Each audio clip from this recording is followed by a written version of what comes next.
Welcome to the Shergroup podcast, where we share ideas on how to help businesses grow and prosper in the online world.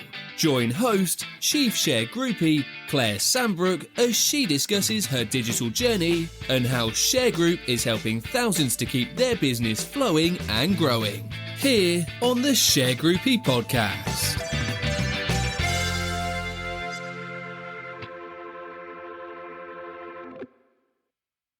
So, hello everyone, and welcome to this edition of Shergroup on the Sofa.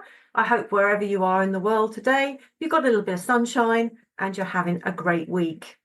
So, I'm delighted today to have my guest, somebody that I've really admired in the credit space, Bryony Crossland. And we're going to be talking to Bryony in a moment about all things credit and her journey as a senior credit professional.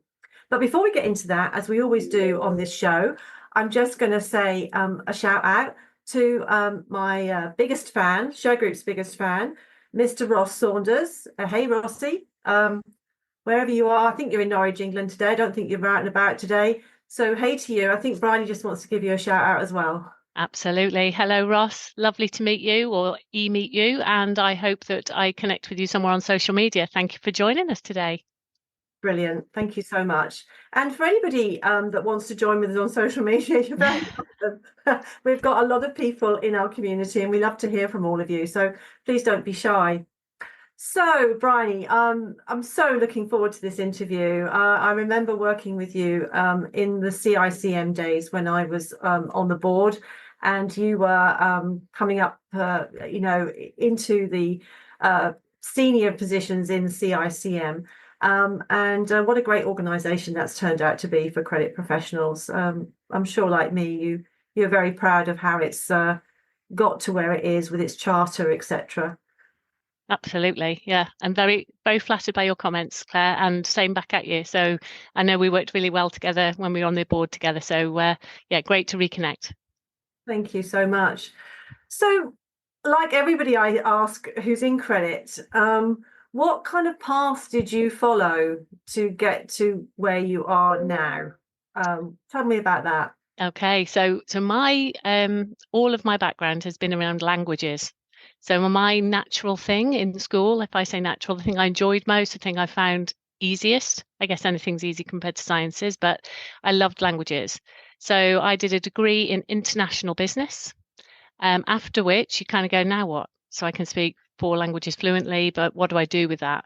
But a degree in business gave me lots of diversity in terms of things I'd tried, a bit of accounting, a bit of economics, everything else. So I became the PA to a international credit manager in my first job from university. And he said, you're quite good at this. My natural skill set apparently is talking a lot. So I think that helped because communication is obviously a big thing, but that is literally what happened. And in 1990 something, I became a credit controller, and the financial director said to me, here's the CICM magazine, as it was ICM magazine at the time. I bet you can't get qualified. And you don't bet me. And in 2.5, maybe 3 years, I got my qualification. And the past is there. So now I still, in my role now today, I'm Director of Credit Financial Services for Wesco Anixter, $25 billion Fortune 200 company, using my languages. So I'm doing that job still with my languages with a very talented team of credit professionals around Europe, Middle East and Africa. Super proud of them, but a lot of them on that same journey. So encouraging them to qualify, use the things they're good at. So that's what happened with me. I'm always in awe of people that can speak more than one language. I did O-level French at school. Now I'm dating myself, but I didn't do very much. So don't try any French on me. So 4 languages is outstanding, particularly for Brits, because we know we're a little mono in our own little lane. We are. I thought you were going to say we're going to continue the interview in French, then I was a bit panicked. No, not today. Okay. Good. When I've genned up okay. So that's a terrific story to have moved from a PA, admittedly a graduate PA, into the role of credit management, and then obviously now a director of credit. And I am loving this title, Director of Credit. I have to say, I am so supportive of this, and I am seeing more and more women as I interview people achieving this level. It's fantastic. Mm-hmm. Yeah, and we do in our business. I'm going to say we have a lot around inclusion, diversity, women and women in credit. I think we're probably 50-50 in the leadership team in the financial services group for Wesco Anixter. So yeah, it's all good. That's very, very good. So what do you, I mean, actually, it's already radiating out of you. What do you love most about your job? I think, and I'm sure, and I listen back to some of your other interviews, I think the diversity of what we do, and it's not widely known that people think you ring people for money, and that's what they think the job of a credit controller is. It's so diverse. I mean, I've come into the office today. You don't know what's going to hit you. You know, it could be good, bad, indifferent. It's quarter end for us. So, you know, there's a huge amount of focus on getting your numbers, sales driving forward, that we're a sales focused business. How do we support growth? So it's not about holding things back or collecting money. It's about growing the business. Of course. I also love talking, and I love having my team. My team, like I've just mentioned them, in my interaction with them is huge for me every day. The one-to-ones, checking what I know, what they know, what they can teach me. So however many years into my career, I learn something. And I think that's what's great, because the world's always changing. So that's really important for me. Yes, that's very much the mark of a modern manager, is to let the team teach you, I think, as opposed to you downloading to them. That's fantastic. It's nice, isn't it, when you get to that point with your team? It's so lovely. Yeah. And I'm very lucky. I've got talented individuals, like I say, linguists. Culturally, they teach me a lot as well. You know, we're not all the same in my region, so it's important to understand that. No. The melding of the cultures is fantastic, as well as people come together. And of course, the internet and AI and tech tools. Incredible. World, aren't they? So it's great to see that. So what advice would you give your 15-year-old self? So my 15-year-old self, I don't know even if you know this, Claire. So I had scoliosis as a teenager, and at 15, I had a full spinal fusion. And I was in a body cast from the shoulders to the waist. For a 15-year-old girl, it's not the best place to be. And I think I learned a lot just from that. So what happened? What did I teach myself at 15 was to be positive, never to give up, really focused on every day is a new day, and just getting better. And like I said, I know you've known you for years, but I don't think you ever know that, because it's not something I talk about or show, but actually that, as it is now, almost a disability with arthritis and all sorts of things. However, if I talk to any of my colleagues here, my friends, if my 15-year-old self needed to understand that failure is okay. Allow yourself to fail sometimes. Don't try and be a perfectionist. And I see a lot of new generation coming in and worrying about getting everything perfectly right. You only learn by failing. Yes. In my career, the other thing I think I've learned is you get yourself technically clued up, but actually everything changes. You just talked about the world changing and everything else. You've got to change. You cannot just sit and say, I've done that and that's it, and that's what I'm going to do like that forever. Keep changing, keep looking for something new, but be positive. Don't be afraid to fail. Change is a given. So for me, even now, this is a brand new office I'm sitting in today. We only moved in here 6 months ago, all change, which is great. Yeah. If you can adapt and be, you know, there's that song, I think it was Paul Young, wherever I hang my hat, it's my home. Lay my hat. That's it. Wherever I lay my hat. It's my home. And with my job, I have done all that travel. And I know you're working on the Global Credit Conference now. For me, we're a world. You know, we should all kind of join together on that. Absolutely. Yeah. Well, I understand about the scoliosis thing. I hope I pronounced that correctly, because actually Ross had the same operation. There you go, Ross. You and me were meant to chat. Yeah, exactly right. Yeah, so I do know a little bit about it, it's a big thing for a 15-year-old. Absolutely. I can see, Bryony, that you are not someone to be defeated by anything. No, I think my best memory of that 15-year-old though is I came out in the plaster, Claire, and I went back into the basketball court And I was the best defense that team had ever had because nobody was coming near me while I kind of looked this size. So That's fantastic. Well, great inspiration, really, for people. So now you've got to this stage in your life, this director of credit stage, which I think is, I'm going to keep saying that because I feel like I need a badge. you do need a badge or a hat. Yeah. Okay. Who inspires you the most then? I mean, who and why do they inspire you? Do you know what? There's not one single person, I don't think, who I admire the most. What I do admire are the qualities in people. So effective leaders, really good leaders, people who come up with new ideas. I love sport, so talented sports stars I could talk about all day because I watch them in awe. And I play a little bit of golf. I don't know how they move that ball like they do, and I can see. But people who have natural talent recognize those strengths and then go with it. One person who does inspire me, I'm going to just throw a name in here. Do you know Dan Hancock's from Co-Credo? I have to say that Dan, a number of years ago now, started his business Co-Credo, which is a credit agency provider based in the UK, up against the big boys. So back then, we have all the big names of all the credit providers we know. Dan came up with a new and innovative company, a new idea.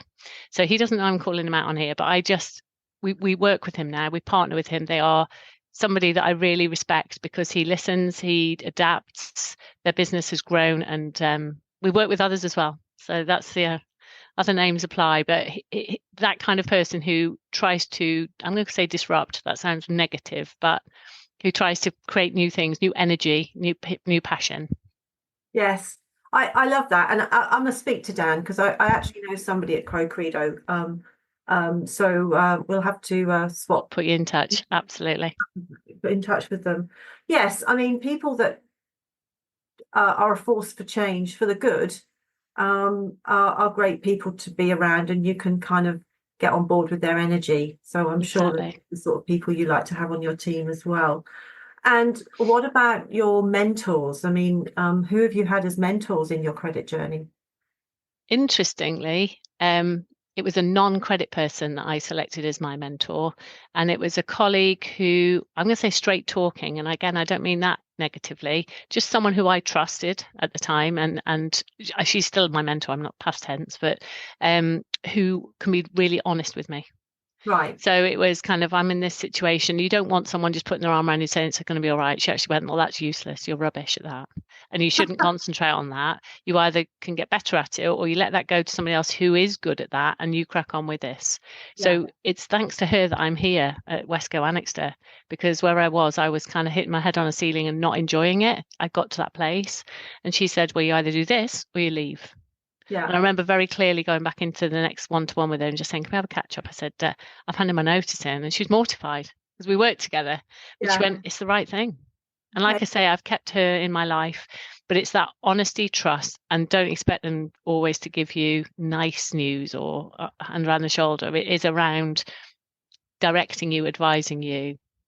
Yes. For the right route, for the right reasons. Of course.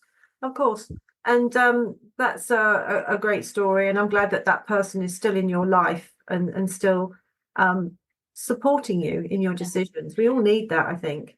I was going to say, Claire, sorry, the CICM, I believe, do still have their mentor program. So again, if you did want someone in the credit world, you mentioned the Chartered Institute. So there is would you like to have a mentor? And particularly if it is in the credit network, that is absolutely available to CICM members. So it's a really good, having someone that you can go to outside of your work environment is really important for me. Yes, that is important. And I'm glad to hear that CICM have continued to build that program because there are so many seasoned people in CICM who, people can tap into.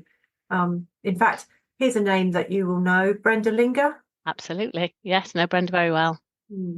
So she was one of my mentors in fact, she got me involved in the Institute in the first place. So it was great to be working alongside her back 25 years ago. So and Brenda and people like Brenda, but they've been great tutors. Their knowledge is valuable to people, especially, just within the technical area, just incredible knowledge. Yes, indeed.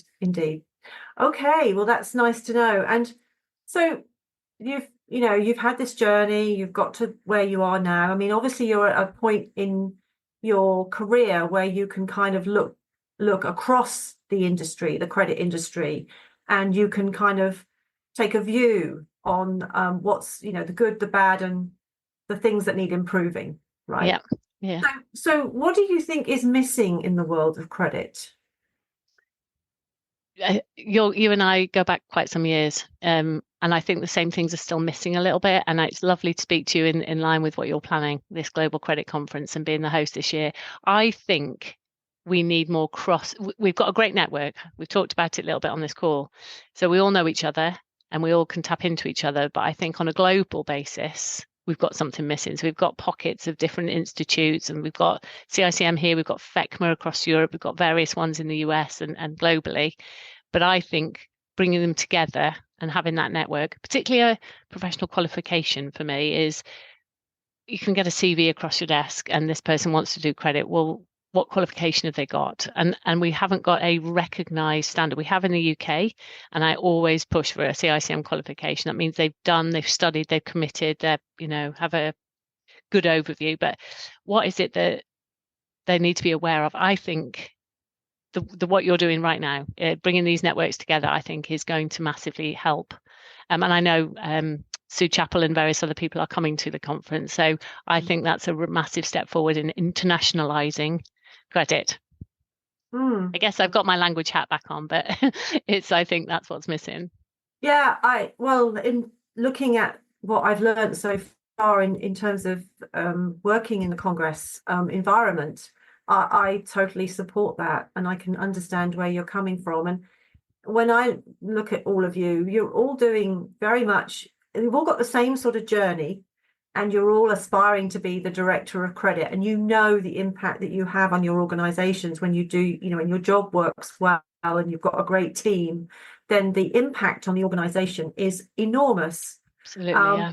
And so whether it's B2B, B2C, or a mixture, everybody is having that same impact. So yes, I think there's a need to look at the world as a global community of credit professionals, and that's what the Congress is aiming to establish and has established. But I think this year we've built on it even more. So great. And an arm of that, sorry, Claire, as you were talking, the kind of whole, like you say, B2C, B2B, legal, debt recovery, everything that we do under the spectrum of order to cash, the whole working capital thing is so big for any business now. A success or failure relies on that being good.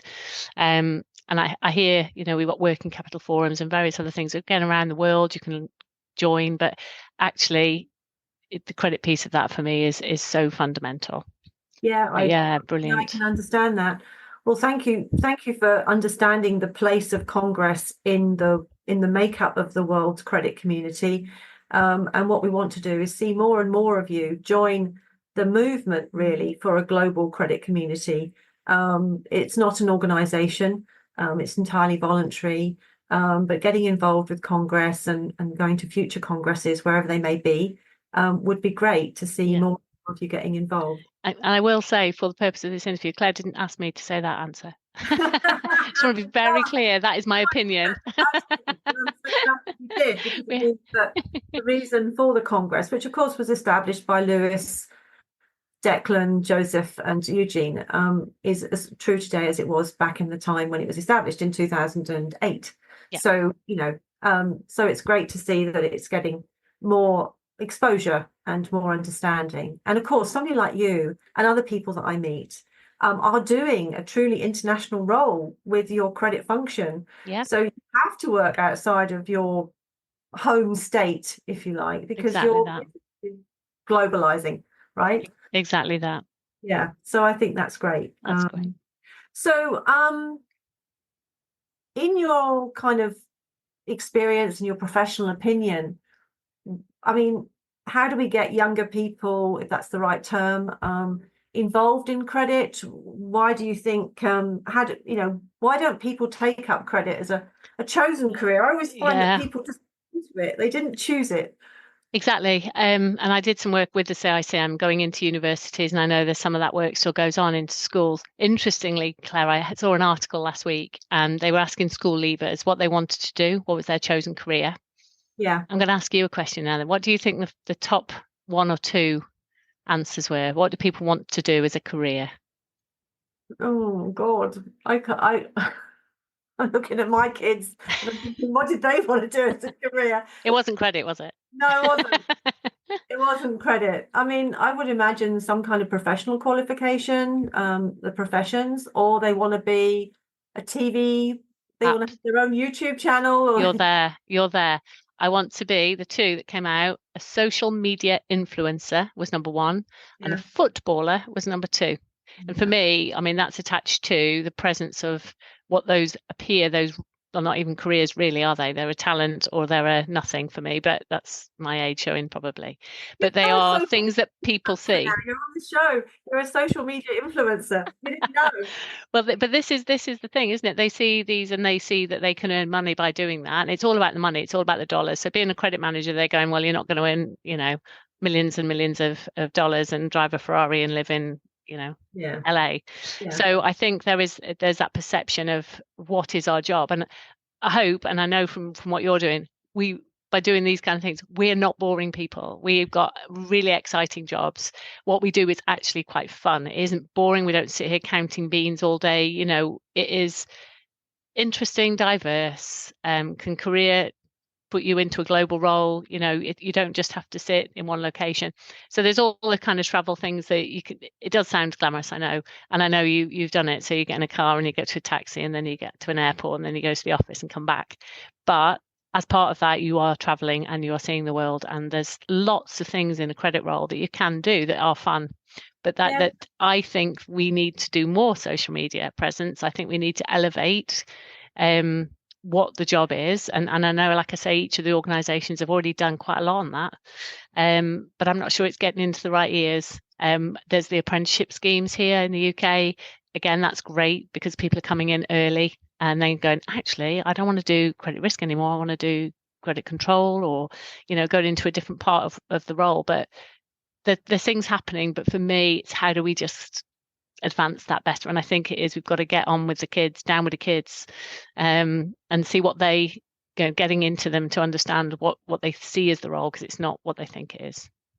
I totally agree with you, and I think social media is such a great leveler in terms of giving people access to any industry that people want to promote. And credit to me has always been fascinating. My side of credit is very sharp end. But I got hooked on it as a young girl and I never left it. So I understand exactly what you're saying. And before I started filming what we do, people could never see what we did. We talked about it, which was as dry as ditch water, really. But, once you put it on TV, then it becomes very interesting for people. So I think so. And professional organizations can work that up into a not maybe a TV show, but certainly YouTube to really explain what they do and what their day looks like, what their team looks like. I agree. And it's having access to it, like we talked about the Congress and various other things, people having access to it if they can't attend, other ways of accessing it and networking. Yeah, definitely. And this will be going out. Ross will send this around the world for us, I know, but definitely we will be sharing this, and watch this space as the applications to credit function flow in after this. That's what we're waiting for. I think it's great though that you're talking about that, because some people are in denial about what is happening with people coming into a profession or into an industry. And so it's good to sort of, well, how are we going to encourage more people coming out of uni and college and school to get involved with this function, as you say. And I've spoken to a number of you credit professionals now, not like me. I mean, I'm a sheriff, but you're a director of credit, and I am amazed by the amount of money that you are handling. What would you say? Your company turns over $25 billion a year. Yeah. Billion with a B. And I've met several women credit directors who are in the same kind of situation. And honestly, when I started talking about credit and getting involved with the Institute, those people didn't exist. Yep. I think it's fantastic that you're all, moving forward and moving the conversation forward. That's great. Let's, like I say, we keep doing it. We've recruited here into the EMEA Financial Services, and we've split the roles so that we have different skill sets. We have a lot of a younger, more accounting team looking after credit risk, because that's their skill set. They crunch numbers. They're really good at analysis. They don't really want to be customer facing or sales facing. And then we've got the different side, the communicators, the ones who can negotiate and do all of that good stuff, into two separate teams, side by side.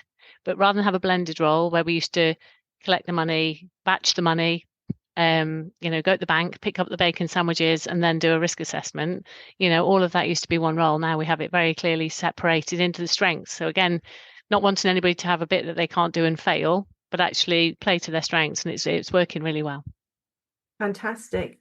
So what challenges do you think the future holds for businesses in the EMEA? Now, just spell that out for me, just for our listeners' benefit. It's Europe, Middle East, and Africa. Yeah, Europe, Middle East, and Africa. Okay, so what are the challenges that you think the future holds? I'm not sure it's just limited to EMEA, actually. Obviously, we've got a lot of economic, political right now. There's an elections looming in various countries around Europe, including the UK. We've got war.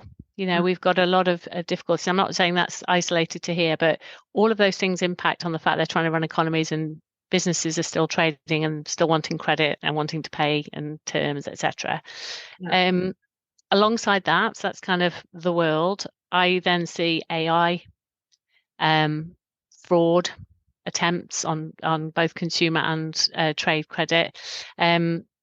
And then we've got legislation. So we've got in the EU, the late payment legislation again being talked about again, being resurrected, I'm going to say. So it's come, it's coming again. All trying to, and in Morocco, there was a recent law change. So everybody's trying to keep the money flowing. That's what economics do. But in the middle of it, you've got all of those things causing you distraction, causing you potential impacts on what you can do and what you can achieve. So I think we said it right at the start, Claire, it's keeping up to date with all of that. So you could just sit back, and I always joke with my team, I'll sit back and smoke a cigar. I don't even smoke, but there's no time to rest on your laurels in this job. You have to keep up to date, know what's happening, know what might happen, and be ready for it. So in where a war might happen or an economy might devalue their currency, so much of that you just have to be on your toes, and they're all challenges and daily challenges. Yes, it's definitely a difficult period in history, what we're facing now. Having come out of COVID, one would have hoped that we'd have all learnt to rub along together, but the human race isn't like that. There must be some dinosaur DNA left in us. I think so. It's all like I say, every day is different in my job anyway, but then you chuck in the country mix. And I have my colleague Natasha in Cala as well, in the South America, similar. She has 14 different languages. I've got 14 different languages, 16 countries, lots of cultural mix, religious and political views, and then you just kind of spin those plates and make sure they're all working well. Yes. I love the advancement in globalization, but one can understand perhaps why countries like to trade, like in the United States. They have a big enough market that they can trade internally, domestically, domestically, without coming outside, and they choose if they want to come outside. What I hope the Congress will do will let people come and meet Americans in credit, but also Americans in credit can go and have a look at the wider world. So there's a kind of a two-way trade-off there. But I completely get your point, and I'm sure every day you're watching the news and navigating these ups and downs. Exactly. But all interesting, and I've now made it not fun. But it is. At the end of the day, we set ourselves our targets, we go after our KPIs, we work really well with all the other colleagues, and driving for that then gives you that feeling of success once you do achieve your numbers, or you get through your financial year end. And just finished a really successful quarter again. So and then go again. So yeah, no. I mean, the lesson there, I think, is that, if big companies have these issues, then obviously smaller organizations can be impacted even more heavily. definitely. But everybody is impacted in some way or another, even the consumer at the end of the day. So, yeah. Well, I thank you for sharing all your insight today and your wisdom. Bless you. To share, which I think is fantastic for our audience. So your company, Anixter, have I said that right? That's right. Yeah. Anixter.com. That's Bryony's organization. And you can connect with her on LinkedIn. I'll put all her information in the show notes. Bryony, thank you so much for your contribution today. We really appreciate you surging ahead for Directors of Credit for Women.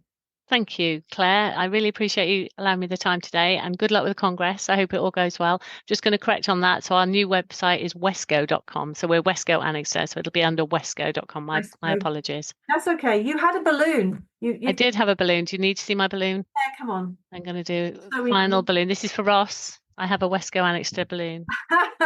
Thank you. That's brilliant. Product placement. I love it. So thank you so much. Just for everybody else, thank you so much for listening in to this edition of Shergroup on the Sofa. What some fantastic sound bites from Bryony. Shergroup is hosting the World Credit Congress this year in Orlando. We would love you to get involved. We've still got 100 days on countdown towards the Congress. So if you're minded to get involved, then please reach out to us. The website is worldcreditcongress.com. I have taken up the challenge of hosting it this year through Shergroup, and I am an attorney and a sheriff. So that's my involvement in the credit industry, as Bryony knows. Check out our website at shergroup.com. Check out the Congress website as well. All of that will be in the show notes. And for today, thank you very much, everyone. And thank you, Bryony. Thank you, Claire. Bye. Bye-bye.